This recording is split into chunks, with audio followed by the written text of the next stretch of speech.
নমস্কার, কেমন আছো সবাই? আমি নমিতা, আমার একটা নতুন ব্লগে সবাইকে স্বাগত। মেয়েদের যে কত রকম সমস্যা, কত রকমভাবে মন খারাপ, তাই না বলো? এক একটা মেয়ে যে কি করে কপাল নিয়ে যে পৃথিবীতে আসে, সত্যি ভাবলে কেমন লাগে। মেয়েটার চাকরি হয়েছে সবে এক সপ্তাহের মধ্যে কিন্তু বাবাটা মারা গেছে। যদিও বাবা অসুস্থ ছিলেন, আর কিন্তু মেয়েটা পড়াশোনা শেষ করে বিয়ে কিন্তু এখনও হয়নি। পড়াশোনা শেষ করতে না করতে এক সপ্তাহ মধ্যে চাকরিটা পাওয়ার সঙ্গে সঙ্গে বাবাটা কিন্তু মারা গেছে। বাবা কিন্তু অসুস্থই ছিলেন। যাই হোক, এই কিন্তু আর আমার দিদিভাইয়ের বোনের জামাই আর কি। দিদিভাইও তো আসামে থাকে, বোন কিন্তু নৈহাটি থাকে, আর দিদিভাই বাপের বাড়ি কিন্তু হালি শহরে আমি গেছি, কিন্তু নৈহাটি আমার কখনো যাওয়া হয়নি। বোন এসেছিলো, বোনের বরের অসুস্থতা নিয়ে কিন্তু এই বাড়িতে এসেছিলো। এখানে ডাক্তার দেখানো হয়েছিল, অনেক দিন ধরে টানা অসুস্থ উনি ভুগছিলেন, কিন্তু মেয়ের চাকরি মানে শুনে গেছেন, তারপরে কিন্তু উনি মারা গেছেন। যাই হোক, আজকে কিন্তু সে কাজ আর কি। তো আজকে রোদও উঠেছে, যার জন্য কিছু কাপড় ছিল ওগুলো কেচে নেওয়া হয়ে গেছে, স্নান করা, পুজো দেওয়া হয়ে গেছে। সকালে টিফিনে আজকে ম্যাগি ছিল। তো ভাবলে কেমন লাগে, তাই না বললো? এক একটা মেয়ে যে কত রকম কেমন কেমন যে কপাল নিয়ে আসে পৃথিবীতে। সত্যি আমার বাবা বলতেন, বাড়িতে মেয়ে যখন জন্ম হয় তখন বাড়িতে লক্ষ্মী আসে, শ্রীবৃদ্ধি হয়, কিন্তু মেয়েরা যে কত রকম কষ্ট ভোগ করে। আমার ভিডিওটা কিন্তু এই জায়গাটা ঠিক করা হয়নি। যাই হোক, মনটা কিন্তু একেবারে ভালো না। আর এখানে দেখো, রান্না বসিয়ে দিয়েছি, যেহেতু আজকে নৈহাটি যাবো, ওই জন্য সকাল সকাল রান্না কিন্তু সবটা শেষ করে নিয়েছি। সকাল সকাল সব কাজই শেষ করে, যেহেতু ছেলের অফিস আছে, তো ছেলে বেরোবে আর আমরা বেরোবো আর কি। তো খাওয়াটা ওকে খাইয়ে দিয়ে তারপর আমরা বেরিয়ে পড়বো। তো আজকে অনেক দিন বিয়ের পরে প্রথম নৈহাটি আমার যাওয়া আর কি। নৈহাটি আমি কখনো যাইনি। আর দেখো, লাউ রান্নাটা হয়ে গেছে। তো যেটা বলছেন, আমার বাবা কিন্তু সবসময় কথা বলতেন, আমার দিদির যখন প্রথম মেয়ে হয়েছে না, তখন আমার বাবা কিন্তু খুব খুশি হয়েছিলেন। কেননা বাবা, বললাম না, বাবা সবসময় বলতেন যে সঙ্গে সঙ্গে শুনে বলছেন যে এই বাড়িতে লক্ষ্মী এসে বাড়ির শ্রীবৃদ্ধি হবে। কিন্তু মেয়েদের, এক একটা মেয়ে যে কত রকম কষ্ট নিয়ে আসে পৃথিবীতে, ভাবলেই কেমন লাগে। মেয়েটা মুখের দিকে আজকে তাকিয়ে এত খারাপ লাগছিল, যদিও ওই জায়গায় আমি ভিডিও করিনি, কিন্তু বাড়ি যখন নৈহাটিতে বোনের বাড়িতে গেছি না, তখন মেয়েটা মুখটা দেখে এত কষ্ট লাগছিল। কিছু তো করার নেই, সব তো বিধাতার হাত, তাই না বললো? এখানে দেখো, আমার মাছ আর ডিম রান্না করেছি আর কি। তো মাছের জন্য আলু আর বেগুন দিয়ে মাছ রান্না করব। আর এখানে ডিমটাও রান্না বসিয়ে দিয়েছি, আগে সব রেডি করেছিল, তো এখন শুধু ডিমটা দিয়ে দিলাম আর কি। তো ডিম রান্নাটা হয়েও গেছে এখানে। তো আজকে যে কি পুরোটা উল্টোপাল্টা হয়ে গেছে, ভিডিওটা কিন্তু পুরোটাই উল্টোপাল্টা। যাই হোক, কিছু করার নেই।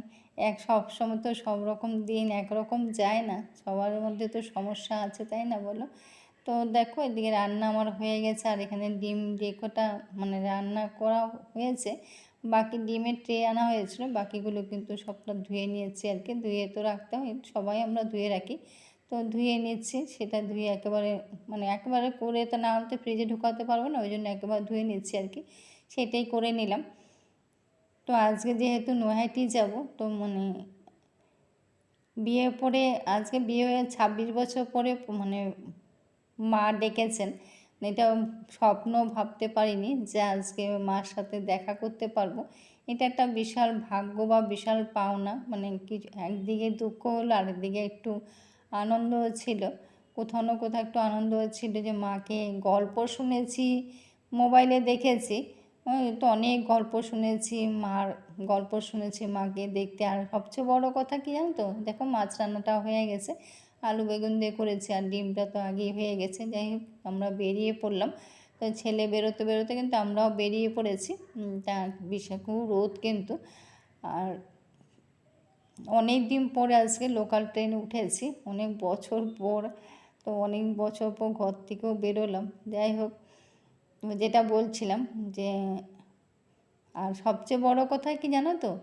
যে এখানে শুনেছি, সবসময় শুনতাম যে মায়ের কাছে গেলে মাকে দর্শন করা যাবে, কিন্তু মাকে ভিডিও করা যাবে না। এখানে কোনো ভিডিও করার ব্যবস্থা নেই, ঢুকতে না ঢুকতে কিন্তু মোবাইল অফ করতে হবে।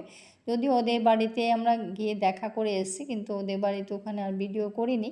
একেবারে সোজা চলে এলাম কিন্তু মানে বড় মা মন্দির। এই কিন্তু ভিডিওটা করে দিয়েছে কিন্তু আমার ভাইয়ের ছেলে আর কি, এটা আরেক ভাইয়ের ছেলে, আর যে ছোটো ভাইয়ের ছেলে, আর বোনের জামাই তো মারা গেছেন বললাম।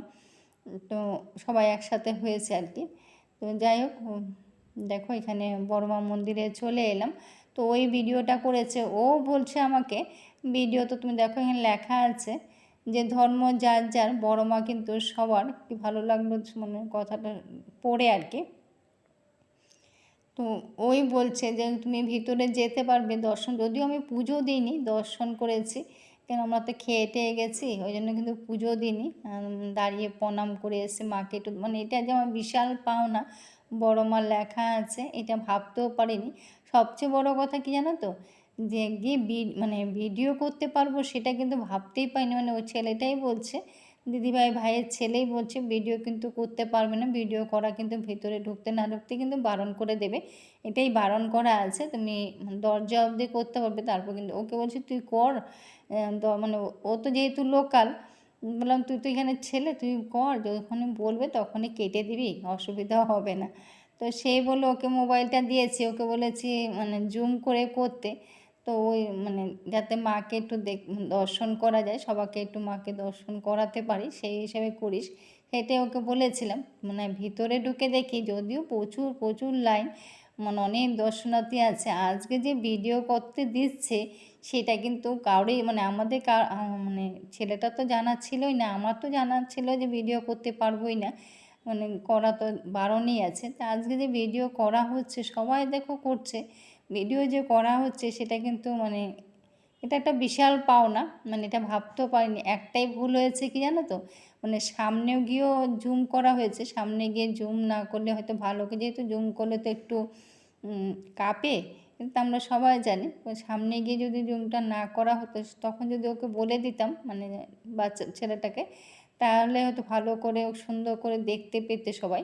তো আমি তো দেখেছি, যেহেতু সামনে গেছি সুন্দর করে দেখেছি, তোমাদের সাথে হয়তো ভালো করে মানে সুন্দর করে দেখাতে পারতাম, যদিও অনেকটা সুন্দর করে ভিডিও করা গেছে। এতে আমরা বিশাল ভাগ্যবান, তাই না বলো, মাকে তো দর্শন করতে পেরেছি। তো সবাই দেখো ভিডিও করছে, আর এই জায়গাটা যদি জুম না করে এমনি করা যেত না, তাহলে কিন্তু ভালো করে দেখাতে পারতাম আর কি। তো এটা একটা অনেক বড় ভাগ্যবান ছিলাম যে মাকে আজকে দর্শন করতে পেরেছি। তো সেটাই বলছিলাম আর কি, যিনি মারা গেছেন আর কি তার কথা বলছি, যে খোকনদা আর কি, যে উনি যাওয়ার পরে আমি নৈহাটি আসলাম, আর আজকে আসার পরে মাকে দর্শন করতে পেরেছি, এটা একটা বিশাল পাওনা। মানে এত বছর হয়ে গেছে, 26 বছর হয়ে গেছে, আমি কিন্তু কখনো নৈহাটি এসে মাকে দর্শন করতে পারিনি, আজকে কিন্তু দর্শন করলাম, এটা একটা বড় পাওনা। যাই হোক, কিন্তু একটু অসুবিধা হচ্ছিলো যেহেতু জুম করেছি, মানে যেহেতু ছেলেটাকে বলেছিলাম জুম করার জন্য, জুম না করে কিন্তু এখানে নর্মালভাবে ভিডিও করলেও কিন্তু সুন্দরভাবে আসতো, কিন্তু এটা আর কি হয় না, ভুল তো হয়ই, ভুল ঠিক ভুল দিয়ে কিন্তু আমাদের সবটাই, সংসারটাও ঠিক ভুল দিয়ে, সমাজটাও ঠিক ভুল দিয়ে, সবটাই ঠিক ভুল দিয়ে। যাই হোক, যেটুকুন করেছি সেইটুকুন যেন অনেকটা পাওনা, এটাই বিশাল পাওনা, তাই না বলো, জয় মা, জয় বড় মা। তো যাই হোক, মাকে দর্শন করে আবার আমরা বাড়ি চলে আসব। তো সেটাই আর কি, অনেক রাত হয়ে গেছে বাড়ি আসতে আসতে। তারপর দেখো সবাই ভিডিও করছে, সবাই পুজো দিচ্ছিল, আমরা কিন্তু পুজো দিইনি, যেহেতু খেয়ে গেছে ওই জন্য পুজো দিইনি। আর শুধু আর দিদিভাই বোনের বাড়ি মানে একেবারে কাছে, তো ওরা তো দর্শন করতেই পারে, তো ওদের বাড়ি একেবারে কাছে, কিন্তু বেশি দূর না। বেশ ভালোও লাগলো দিনটা, খুব আনন্দ, এবং মাকে দর্শন করতে পেরে কিন্তু অনেকটা ভালো লেগেছে। যদিও উনিও মারা গেছে, এটা একটা দুঃখ তো আছে, অসময়ে উনি চলে গেলেন, এটা তো একটা বড় কষ্ট আছে, মানে বোনটার দিকে তাকালে কিন্তু খুব কষ্টই লাগছিল। যাই হোক, এটা একটা বড় কষ্ট ছিল। আর দেখো মাকে কিন্তু ভালো করে সবাইকে দর্শন করাবার জন্য যদি জুম না করে দেখাতে পারতাম, তাহলে কিন্তু ভালো করে তোমরা দর্শন করতে পারতে।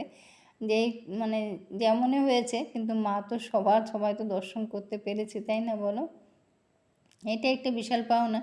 যাই হোক, আজকে মাকে দর্শন করতে হতে ব্লগটাও শেষ করব, আর কিছু ভিডিও করলাম না। সবাই ভালো থেকো, সুস্থ থেকো। তো কেমন লাগলো সবাই মাকে দেখে, সবাই কমেন্ট করো।